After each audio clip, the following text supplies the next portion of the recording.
আল্লাহ বলেন মানুষ বানাইছি সুন্দর করে। এই কথাটা বলতে গিয়ে আমি চারটা কসম করছি। কয়টা কসম?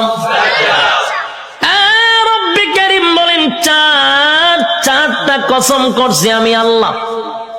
মানুষ তোরে সুন্দর করে বানাইছি, এই কথাটা আমি কসম কেড়ে বলছি, একটা নয় গো, চারটা কসম করছি। প্রথম নাম্বার কসম হলো তিন ফলের কসম আমি আল্লাহ করলাম। ওয়াজাইতুন, আল্লাহ বলেন জাইতুন ফলের কসম আমি করলাম। ওয়া তুর সিনিনা, সিনাই পর্বতের কসম করলাম। ওয়া হাযাল বালাদিল আমিন, আমি আল্লাহ পবিত্র মক্কা নগরীর কসম করলাম।